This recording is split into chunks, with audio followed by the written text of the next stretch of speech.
요압 장군은 전쟁에서 용맹한 장수입니다. 그리고 전쟁에서 항상 승리했던 장군입니다.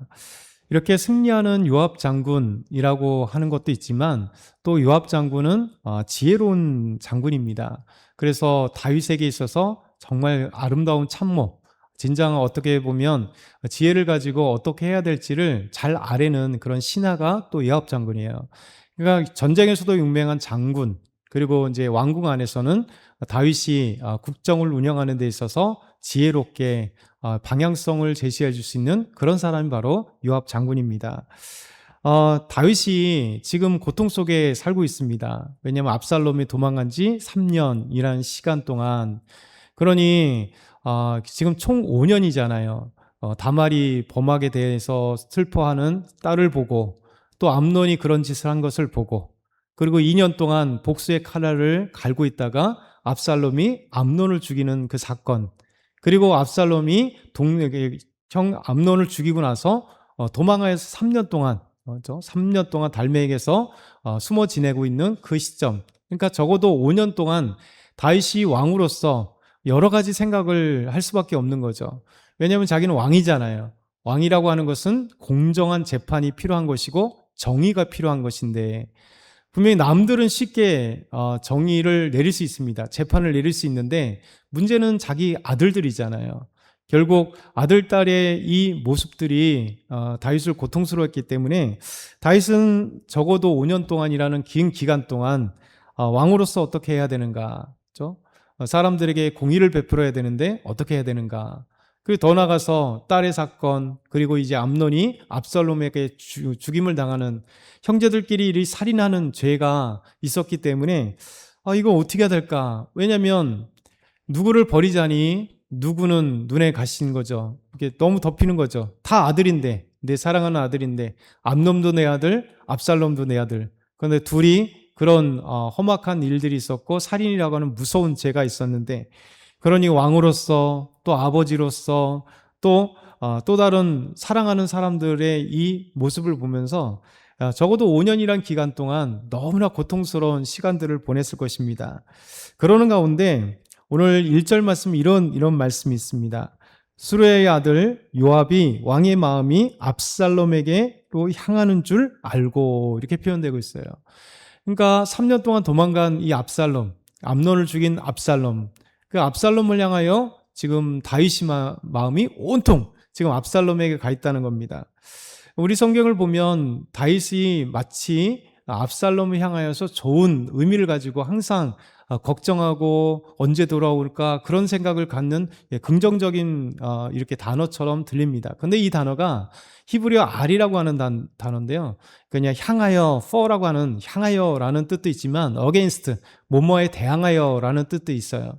그러니까 이 단어 자체가 알이라고 하는 히브리어가 전치사긴 한데 두 가지 의미를 갖고 있는 거예요. 하나는 긍정적인 면에서 그냥 보통 어디를 향하다 이런 표현도 있고, 약간 부정적인 것, 대항하다, 누구에게 대항하고 누구에게 어떤 마음을 좀 이렇게 갖고 있는.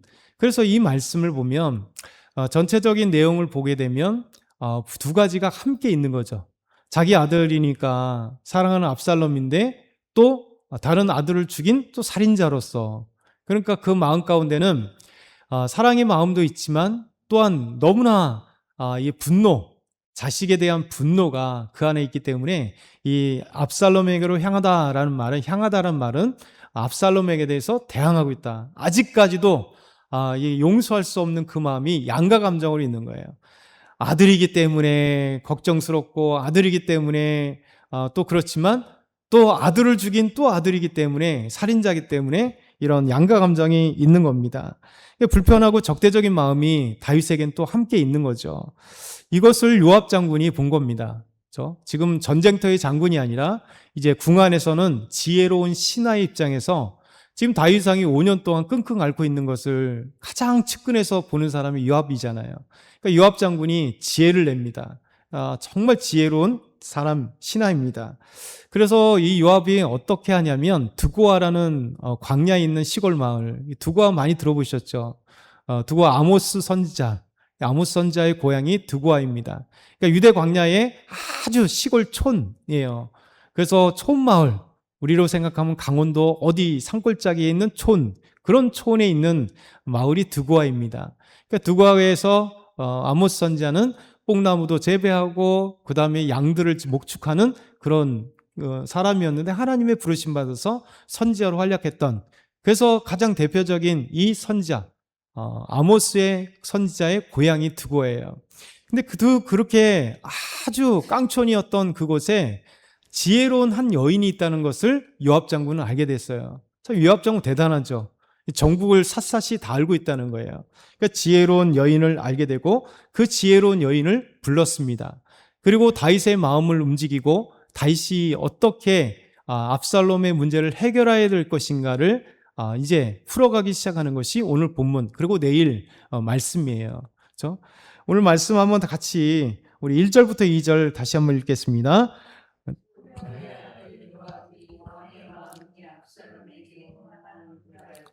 드고아에 사람을 보내 거기서 지혜로운 여인 하나를 데려다가 그에게 이르되 청하건대 너는 상주가 된 것처럼 상복을 입고 기름을 바르지 말고 죽은 사람을 위하여 오래 슬퍼하는 여인같이 하고 3절이요 왕께 들어가서 그에게 이러이러하게 말하라고 요압이 그의 입에 할 말을 넣어 주니라. 요압이 이제 신하 입장에서, 지혜로운 신하 입장에서 드고아의 한 지혜로운 여인을 알고 그를 청합니다.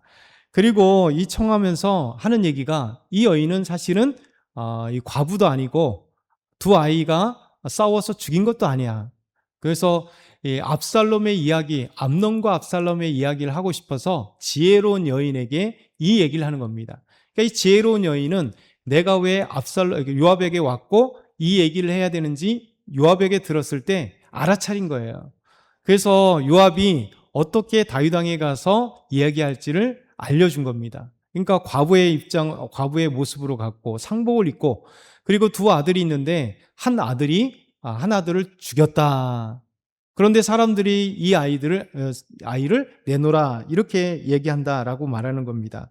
그래서 5절부터 7절을 보면 왕이 그에게 무슨 일이냐 하니 묻습니다. 대답하되 나는 진정으로 과부입니다. 남편은 죽고 이 여종에게 아들 둘이 있었습니다. 그들이 둘에서 싸우고 그들에게 말리는 사람이 없었습니다. 근데 한 아들이 다른 한 아들을 죽였습니다. 그래서 동네 사람들이 이 죽인 아들을 내놓으라 그러는 거예요. 당연히 살인자가 되었으니 내놓으라. 근데 문제는 이 아들, 죽은 자도 내 아들이요, 죽인 자도 내 아들이요. 근데 이 살인한 내 아들을 사람들에게 내어주면 어떻게 될까요? 살인자의 복수든 어떤 재판을 받겠죠. 그러면서 사람들이 하는 얘기가 뭐냐면 동생 죽인 죄를 갚아 그를 죽여 상속자가 될 것까지 끊겠노라. 그럼 이 여인은 지금 과부이기 때문에 남편도 없고 이 사랑하는 두 아들 있었는데 이 아들 한 아들을 죽여도 아들 하나 죽었고요.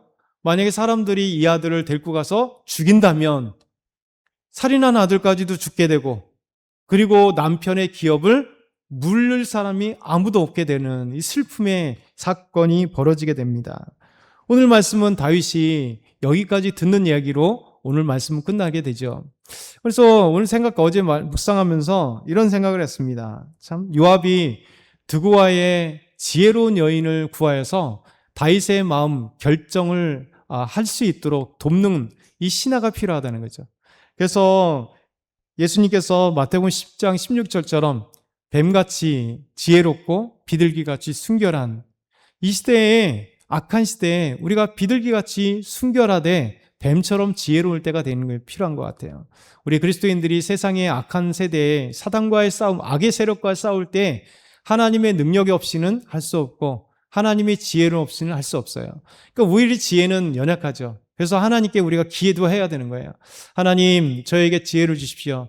우리 진리의 영이신, 지혜의 영이신 성령님, 지혜의 근본이신 여호와 하나님, 그래서 하나님께서 우리의 지혜의 근본이시기 때문에 우리에게 참된 지혜, 현명한 지혜를 주신 분도 하나님이요, 우리에게 지혜를 가르쳐 주신 분도 성령님. 그러니까 어떤 사건이 벌어질 때 이렇게 다윗처럼 5년이라고 하는 시간 동안 자식들의 문제를 가지고 끙끙 앓고 고통스러워하고 해결하지 못하는 것이, 주변에 또 귀한 지혜로운 사람이 필요하다는 거예요. 그래서 두 가지죠. 우리 곁에 지혜로운 사람들이 하나님 허락하여 주십시오. 그리고 내가 그렇게 지혜로울 수 있도록 하나님 해결해 주십시오.